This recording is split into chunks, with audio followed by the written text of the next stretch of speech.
तो केमिस्ट्री में हम लोग पीरियोडिक टेबल का कहानी खत्म कर लिए हैं, ठीक है।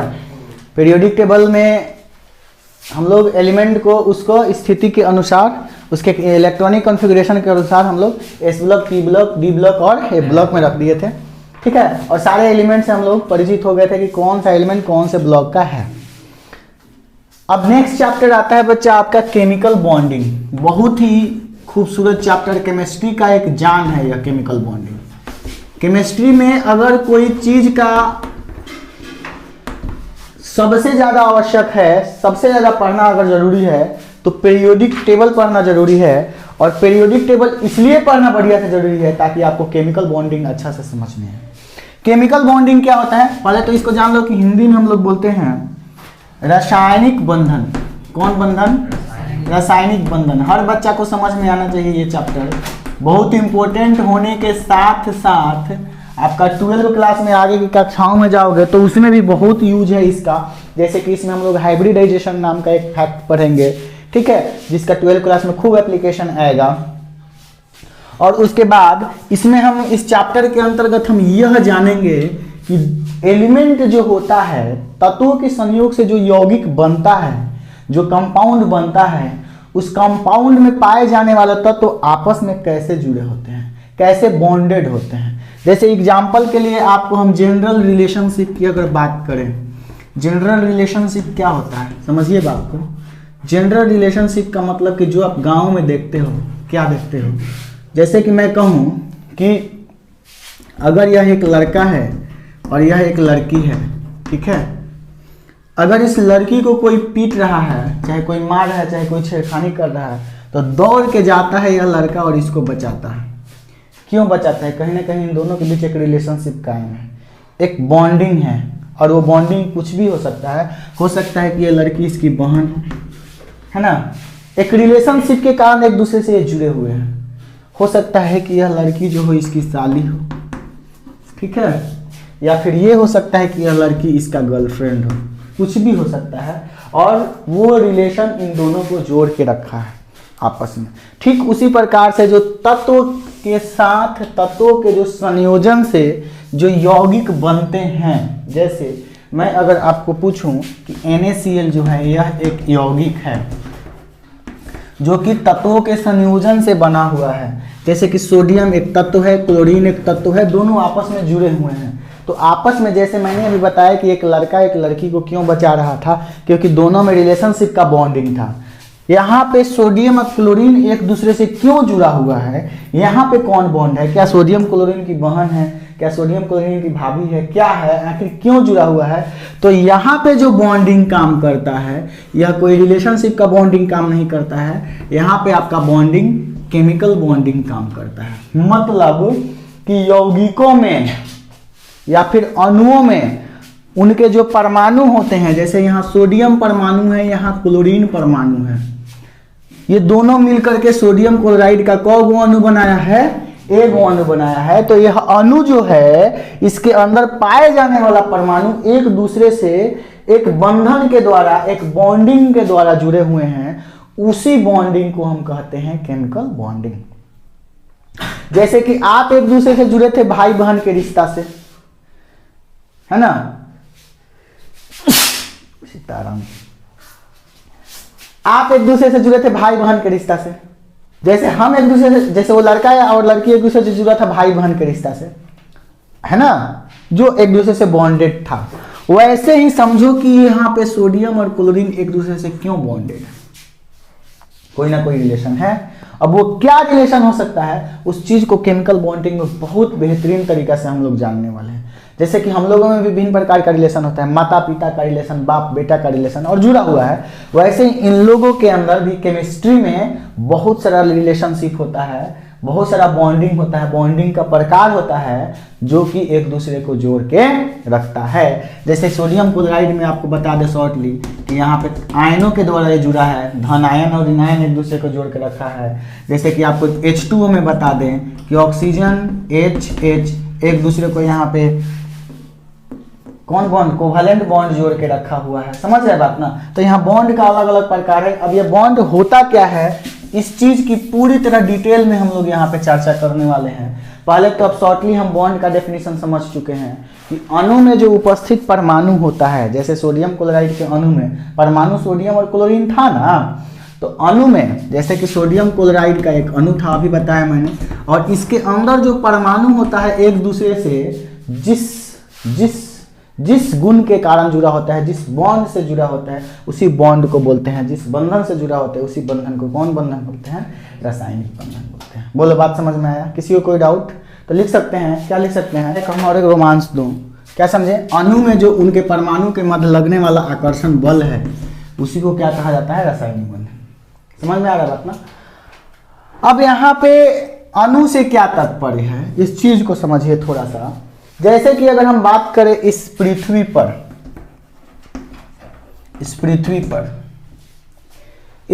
पर अगर हम तत्वों की बात करें और उनसे बनने वाले अणुओं की बात करें, यौगिकों की बात करें, तो ये दो फॉर्म में आपको देखने को मिलेगा, दो फॉर्म में देखने को मिलेगा। जैसे पहले इस साइड में हम तत्व की बात कर रहे हैं, तत्व का मतलब क्या होता है? एलिमेंट। और इस साइड हम यौगिक की बात कर रहे हैं। तत्व से ही तो क्या बनता है बच्चा आपका? यौगिक बनता है। तत्व को इंग्लिश में क्या कहते हैं भाई लोग? एलिमेंट्स। और यौगिक को कंपाउंड। इस धरती पर तत्व और यौगिक में थोड़ा सा हम बात करें तो तत्व जैसे कि मान के चलो कि तत्व आपका हाइड्रोजन है। यह इसका कौन स्थिति है? परमाणुविक स्थिति। परमाणुविक स्थिति मतलब यहाँ हाइड्रोजन परमाणु के रूप में है। लेकिन जब यह अपना ऑक्टेट कंप्लीट कर लेगा और अस्थायी हो जाएगा, जैसे हाइड्रोजन जब भी रहता है तो किस रूप में रहता है? H2 के रूप में, तो यह आणविक स्थिति हो गया। अब चूंकि इसमें सेम प्रकार का तत्व है तो यह अणु तात्विक अणु कहलाता है। कौन अणु कहलाता है? Elementary molecules. Elementary molecules. ध्यान से देखने को पता चलता है कि हाइड्रोजन परमाणु की स्थिति में था, अब हाइड्रोजन अपना डुप्लेट कंप्लीट किया और H2 के फॉर्म में आया। हालांकि H2 फॉर्म में ही होता है, यह एक गैस है, पता है आपको? G for gas. तो ये आणविक स्थिति में आ गया। अब तुम सोचो कि यहाँ हाइड्रोजन के साथ हाइड्रोजन जुड़ा है, हाइड्रोजन के साथ हाइड्रोजन जुड़ा है, तो जुड़ा कैसे है? बिना किसी बल का जुड़ सकता है? नहीं ना जुड़ सकता है। वह जो जुड़ने के लिए जो आवश्यक बल है, मध्य लगने वाला जो आकर्षण बल है, वही बल रासायनिक बल या फिर रासायनिक बंधन है। जैसे क्लोरीन हम कहें सिंगल स्टेट में है तो ये परमाणु की स्थिति में है, लेकिन Cl2 के फॉर्म में चला गया तो ये कौन की स्थिति में हो गया? आणविक स्थिति में हो गया। जैसे ऑक्सीजन की बात करें, परमाणु की स्थिति, O2 में आणविक स्थिति, नाइट्रोजन परमाणु की स्थिति, ये आपका आणविक स्थिति। समझ रहे बात ना? सल्फर परमाणु की स्थिति, सल्फर S8 के फॉर्म में होता है तो तात्विक अणु की स्थिति। यानी कि यहाँ पे कंबाइन फॉर्म में आपको दिख रहा है, ये सब के सब कौन फॉर्म में दिख रहा है? कंबाइन फॉर्म, मतलब संयुक्त अवस्था में। उसी प्रकार से अगर हम कंपाउंड की बात करें, यौगिक की बात करें, तो जैसे नाम सुने होंगे आप H2O एक यौगिक है, नाम सुने होंगे आप मेथेन का CH4 एक यौगिक है, बोलो है कि नहीं?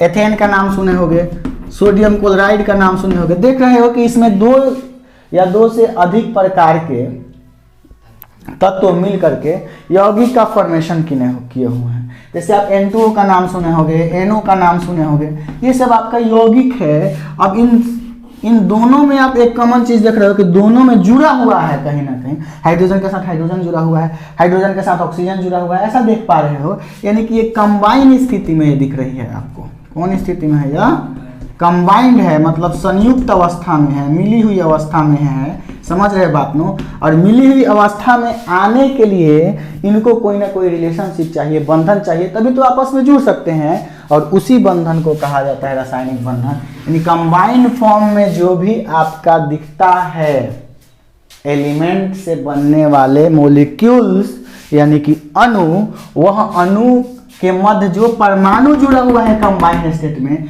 इनके मध्य जो लगने वाला बल है, आखिर ये जुड़ा कैसे है, उसी को रासायनिक बंधन कहते हैं। जैसे कि अभी हम हाइड्रोजन की बात करें बच्चों, तो हाइड्रोजन और हाइड्रोजन के बीच सिंगल बॉन्ड होता है इसके बाहरी इलेक्ट्रॉन को ये खींच के रखता है, इसके बाहरी इलेक्ट्रॉन को ये खींच के रखता है और दोनों आपस में जुड़े हुए हैं, ठीक है ना। 10th में आप पढ़े होंगे कि यहाँ पे जो ये बॉन्ड काम कर रहा है, इस बॉन्ड को हम कोवालेंट बॉन्ड बोलते थे, सहसंयोजी बंधन बोलते थे। अब ये पूरा डिटेल में हम लोग इस चैप्टर के अंदर जानेंगे। हालांकि जैसे कि हम सोडियम क्लोराइड की बात करें तो ये भी कंबाइंड स्टेट में है। सोडियम एगो इलेक्ट्रॉन देता है तो धनायन हो जाता है, क्लोरीन एगो इलेक्ट्रॉन देता है तो ऋणायन हो जाता है। बोलो धनायन और ऋणायन एक दूसरे को आकर्षित करेगा तो सोडियम और क्लोरीन एक दूसरे से जुड़ा रहेगा कि नहीं जुड़ा रहेगा। यहाँ आयन से बना बंध हो रहा है तो इसे हम बोलते हैं आयनिक बॉन्ड। यानी कि जो अणु बन रहे हैं, इन अणुओं के मध्य जो परमाणु है, इनके बीच जो बल काम कर रहा है, उसी को हम लोग केमिकल बॉन्डिंग बोल रहे हैं। उसी को हम लोग कौन सा बॉन्डिंग बोल रहे हैं भैया? केमिकल बॉन्डिंग बोल रहे हैं। अब ये केमिकल बॉन्डिंग पूरी तरह से बेजोड़ तरीका से समझ में है। इसी तरह से वो जल का भी एग्जांपल दे सकते हैं। ये ऑक्सीजन हुआ हाइड्रोजन के साथ सिंगल बॉन्डिंग से, यहाँ सिंगल बॉन्डिंग से। यहाँ कौन सा बॉन्ड काम कर रहा है भैया? केमिकल बॉन्ड काम कर रहा है। कौन बॉन्ड? Covalent bond. हालांकि अभी लग रहा है कोवालेंट आयनिक बॉन्ड। इस सब चीज को हम डिटेल में इस चैप्टर के अंदर करने वाले हैं, पूरी तरह से आपको समझाएंगे। लेकिन इन सारे चीज़ों को बढ़िया से समझने के लिए आपको कुछ बेसिक कंसेप्ट की ज़रूरत पड़ेगी, है ना। हर चीज़ को अगर कोई भी पॉइंट आपको अच्छा से समझ में आए तो उसमें जितने बेसिक चीज़ों का हम यूज करते हैं उसको जानना बहुत ज़्यादा आवश्यक होता है। क्या क्या बेसिक कंसेप्ट है सर इसका? सबसे पहला आपको वैलेंस शेल के बारे में जानना पड़ेगा, वैलेंसी के बारे में जानना पड़ेगा, ठीक है ना। कोर इलेक्ट्रॉन के बारे में जानना पड़ेगा, ऑर्बिटल के बारे में जानना पड़ेगा। ये सारा चीज़ आपको समझ में आना चाहिए। आपको इलेक्ट्रॉनिक कॉन्फ़िगरेशन लिखने आना चाहिए, इलेक्ट्रॉनिक विन्यास लिखने आना चाहिए। तो इलेक्ट्रॉनिक विन्यास अगर लिखने नहीं आएगा तब भी इस चैप्टर में आपको दिक्कत होने वाला है ना। हमने पीरियोडिक टेबल में आपको इलेक्ट्रॉनिक विन्यास लिखना सिखाया भी है, तो इलेक्ट्रॉनिक विन्यास आपको इस चैप्टर के अंदर आना चाहिए। कुछ बेसिक कंसेप्ट की बात करते हैं हम लोग बबुआ इस चैप्टर के अंतर्गत। बेसिक कंसेप्ट में जो सबसे पहला बेसिक चीज आता है वह है वैलेंस शेल, संयोजी कोष। संयोजी कोष को पहले समझना जरूरी हो जाएगा आपको। संयोजी कोष क्या होता है? इंग्लिश में इसे कहा जाता है बच्चा पार्टी वैलेंस शेल। कौन shell? Valence shell. Valence shell किसे कहते हैं? परमाणु के बाह्यतम कोष में, परमाणु के सबसे बाहरी कोष को ही क्या कहा जाता है? वैलेंस शेल कहा जाता है। जैसे एग्जांपल के तौर पर मान के चलो कि यहाँ मैंने सोडियम परमाणु लिख दिया, ध्यान से समझिएगा, सोडियम एटम मैंने लिख दिया। अब एक बात सोच समझ के बताइए कि सोडियम कितना पर होता है बच्चों? 11 पर होता है, 11 पर होता है। और इसका परमाणु मास कितना होता है? Atomic mass 23। जब जेड का मान 11 है तो इलेक्ट्रॉन की संख्या भी, प्रोटॉन की संख्या भी, क्योंकि आप पढ़े हो कि जेड बराबर पी बराबर ई होता है। बोलो पढ़े हो ना एटॉमिक स्ट्रक्चर में, जेड बराबर पी बराबर, मतलब जितना परमाणु संख्या उसमें उतना ही प्रोटॉन संख्या उतना ही इलेक्ट्रॉन संख्या। अब न्यूट्रॉन संख्या क्या हो जाएगा? तो पढ़े थे ए माइनस पी, याद है? इसको ए बोलते हैं, है ना। तो बराबर ए का मतलब 23, प्रोटॉन कितना है? 11, यानी कि कितना आ जाएगा? 12। जब भी हम सोडियम परमाणु को बनाएंगे तो सबसे पहले जब हम इसका नाभिक का निर्माण करेंगे, ये रहा इसका नाभिक, जिसके अंदर न्यूट्रॉन और प्रोटॉन होता है। परमाणु के नाभिक में न्यूट्रॉन और, तो कितना न्यूट्रॉन है? 12 न्यूट्रॉन है। और प्रोटॉन कितना है? 11 प्रोटॉन है। बना दिए। अब उसके बाद 11 ही गना इलेक्ट्रॉन है, तो पहिलका कक्षा के बोलते हैं, बताओ ना। के होता है। और दूसरा कक्षा क्या होता है? बोलो एल होता है, बोलो। और तीसरा कक्षा क्या होता है? बोलो एम होता है। पढ़े हो ना। अब एगो बात पता है आपको कि के में कितना इलेक्ट्रॉन होता है? 2। एल में, एम में 18 इलेक्ट्रॉन, और एन में कितना? 32 इलेक्ट्रॉन होता है ना, जिसमें पहिलका कक्षा के होता है। अब सोडियम के पास टोटल 11 इलेक्ट्रॉन है, तो पहला कक्षा में 2 इलेक्ट्रॉन चल जाएगा। बोलो पहला कक्षा में कितना इलेक्ट्रॉन चल जाएगा? Very good. पहला कक्षा में 2 इलेक्ट्रॉन गया, ठीक है। दूसरा कक्षा में कितना इलेक्ट्रॉन? 8 होना चाहिए।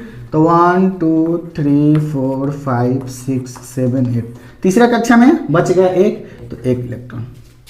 अब सोचो, वैलेंस शेल मैंने क्या बताया कि परमाणु का जो सबसे बाहरी सेल होता है उसी को वैलेंस शेल बोलते हैं। अब सोडियम परमाणु का वैलेंस शेल कौन होगा? एम ही ना होगा, सबसे बाहर तो ये है, तो इसी को वैलेंस शेल बोलेंगे। लेकिन अगर पूछेंगे कि वैलेंस इलेक्ट्रॉन क्या होता है, तो इस वैलेंस शेल में जो इलेक्ट्रॉन है उसी को वैलेंस इलेक्ट्रॉन।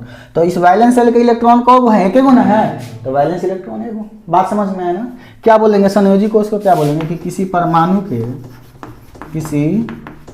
परमाणु के बाहरी कोष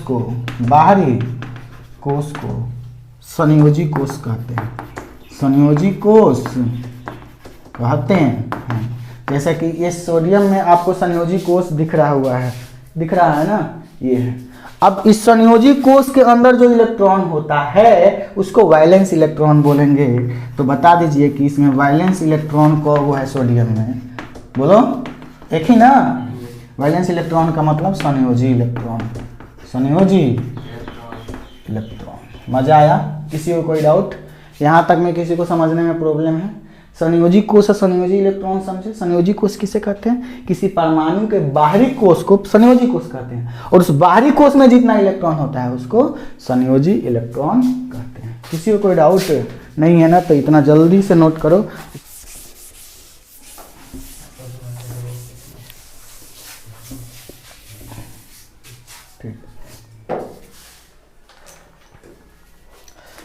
तो आपने समझा कि वैलेंस शेल क्या होता है।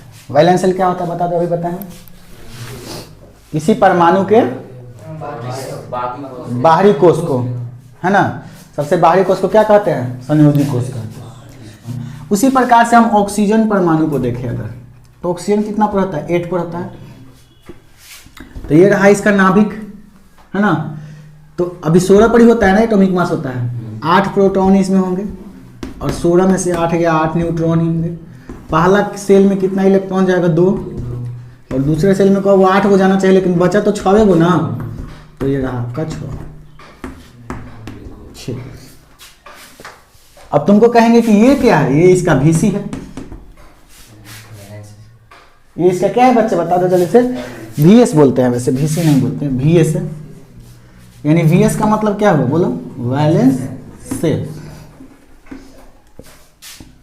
और जो इसके अंदर इलेक्ट्रॉन है उसको कौन इलेक्ट्रॉन बोलेंगे? VE। VE का मतलब वैलेंस इलेक्ट्रॉन। कितने हैं जरा बताना मेरे को? 6। तो वैलेंस इलेक्ट्रॉन किसे कहते हैं इसका भी डेफिनेशन समझ गए होगे आप। वैलेंस इलेक्ट्रॉन को हिंदी में क्या बोलेंगे बोलो? संयोजी इलेक्ट्रॉन। क्या बोलेंगे इसका डेफिनेशन? कि संयोजी कोष में जितना इलेक्ट्रॉन होता है उसी को हम बोलते हैं वैलेंस। ठीक है, क्या बोलेंगे इसको? संयोजी कोष में उपस्थित इलेक्ट्रॉन की संख्या, उपस्थित इलेक्ट्रॉन की संख्या को वैलेंस इलेक्ट्रॉन कहते हैं। वैलेंस इलेक्ट्रॉन कहते हैं। जैसे कि ऑक्सीजन में कितने वैलेंस इलेक्ट्रॉन है? 6। सोडियम में कितने वैलेंस इलेक्ट्रॉन है? 1 आया था ना। जैसे इसी प्रकार से हम क्लोरीन में बात करें, क्लोरीन 17 पर होता है। तो बताओ, ये तो इसका नाभिक हो जाएगा जिसमें प्रोटॉन न्यूट्रॉन होगा। पहले वाले कितने इलेक्ट्रॉन जाएगा? 2 को। दूसरे वाले में 8। तीसरे वाले में 7 है ना बच्चा। 1 2 3 4 5 6 7। तो ये जो हुआ इसका VS हुआ। VS मतलब वैलेंस है। और इसके अंदर कितना VE है? VE मतलब वैलेंस इलेक्ट्रॉन कितना है? 7। मजा आ गया? किसी को कोई डाउट? किसी को कोई डाउट? अब वैलेंस शेल समझे, वैलेंस इलेक्ट्रॉन समझे, तब आपको समझना होता है वैलेंसी। एक टॉपिक और समझना होता है, क्या होता है उसे क्या बोलते हैं बच्चा? वैलेंसी। वैलेंसी का मतलब होता है संयोजकता। वैलेंसी का मतलब क्या होता है बोलो? संयोजकता। वैलेंस इलेक्ट्रॉन समझने के बाद, वैलेंस शेल समझने के बाद वैलेंसी समझना होता है, जिसे संयोजकता कहते हैं। संयोजकता किससे कहते हैं?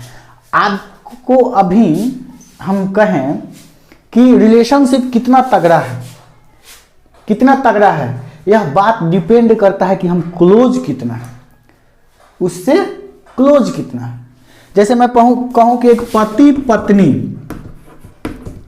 के बीच का जो रिलेशनशिप होता है, इसकी जो बहन होगी उसके रिलेशनशिप से तगड़ा हो जाता है कि नहीं? क्योंकि बहन थोड़ी दूर चली जाती है, पत्नी नजदीक रहती है। कितना आप क्लोज है ये डिपेंड करता है रिलेशनशिप का स्ट्रांग होना। उसी प्रकार से वैलेंसी जो होता है, वैलेंसी पे डिपेंड करता है कि बॉन्ड कितना स्ट्रांग बनेगा। जो तत्वों के बीच कंपाउंड बन रहा है, तत्व मिलके जो बना रहे हैं, उसके बीच का जो बॉन्डिंग स्ट्रेंथ होता है वो उसके वैलेंसी पे डिपेंड करता है। वो उसके कौन सी पे डिपेंड करता है बच्चा?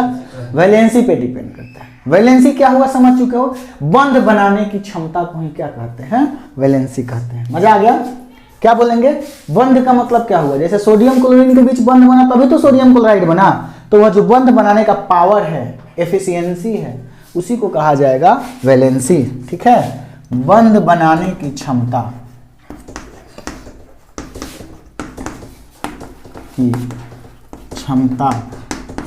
को वैलेंसी कहते हैं। किसी भी तत्व का अगर आपसे पूछा जाए कि वैलेंसी क्या होगा, वैलेंसी का मतलब संयोजकता क्या होगा, तो वह संयोजकता निकालने के लिए आपको फॉर्मूला लगाना पड़ेगा number of half filled orbital. अब ई का सर बताए आप, हाफ फील्ड ऑर्बिटल समझा रहे हैं। इसका फॉर्मूला है नंबर ऑफ अनपेयर्ड इलेक्ट्रॉन या number of half filled orbital. अब इसको थोड़ा ढंग से समझिए। नंबर ऑफ अनपेयर्ड इलेक्ट्रॉन का मतलब अयुग्मित इलेक्ट्रॉन की संख्या कितनी है, अयुग्मित इलेक्ट्रॉन की संख्या, या फिर हाफ फील्ड ऑर्बिटल अर्धभारा कक्षक की संख्या कितनी है। अर्धभारा कौन चीज की संख्या? कक्षक की संख्या। ये सब बात थोड़ा हमको जांचा नहीं, समझ नहीं आया, तो देखो हम समझाते हैं। जैसे कि मैं आपको लिखूं कि सोडियम 11, मैं क्या बोला था कि केमिकल बॉन्डिंग अगर चैप्टर पूरी तरह से बढ़िया से समझना चाहते हैं तो आपको सबसे ज्यादा जरूरी आपको इलेक्ट्रॉनिक कॉन्फ़िगरेशन लिखने आना चाहिए। तो अगर मैं पूछूं कि सोडियम 11 का इलेक्ट्रॉनिक कॉन्फ़िगरेशन क्या होगा बच्चों, तो क्या बताइएगा? 1s2 2s2 2p6 3s1। अब सोचो 6 2 8 2 10, इतना तो अक्रिय हो जाएगा, ये तो क्रिया किसी से करेगा ही नहीं। ये तो आपका क्या हो जाएगा? नियॉन हो जाएगा। क्या हो जाएगा? लास्ट में बचा कौन? 3s1। और s में ऑर्बिटल कब होता है? एक गुना, एक गुना इलेक्ट्रॉन है। कब इलेक्ट्रॉन है? अब बोलो जोड़ा में है कि अयुग्मित है? अयुग्मित है ना, यह कौन चीज है बोलो?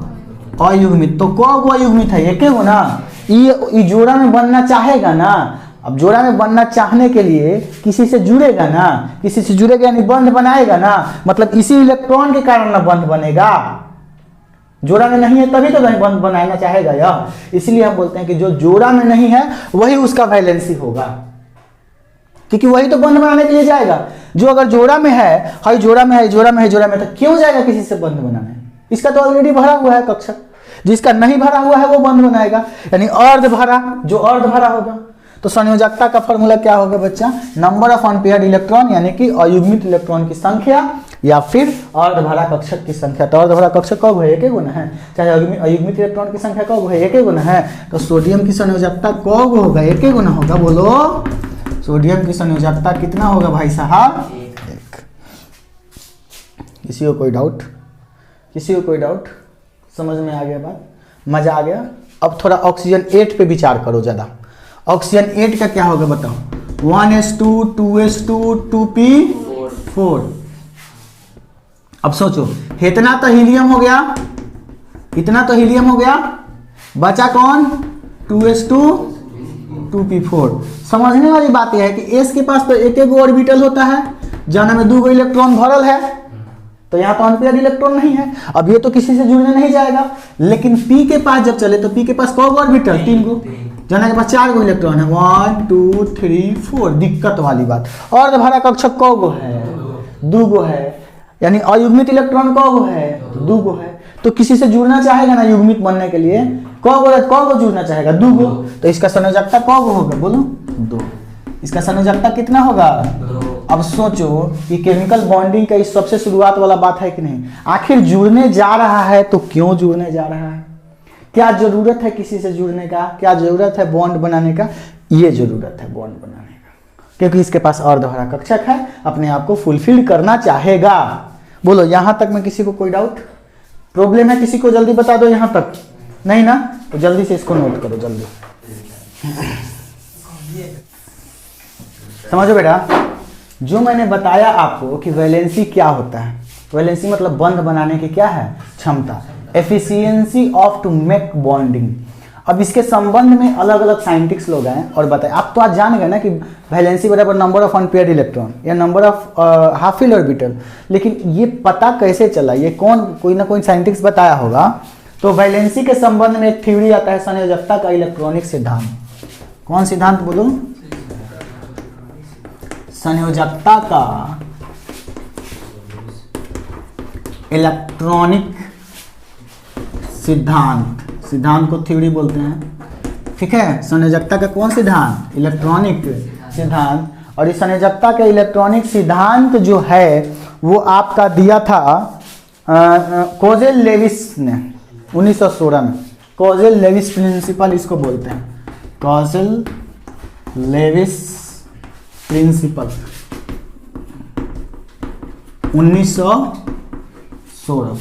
1916 इलेक्ट्रॉनिक प्रिंसिपल ऑफ वैलेंसी के नाम से भी इसे जानते हैं। Electronic principal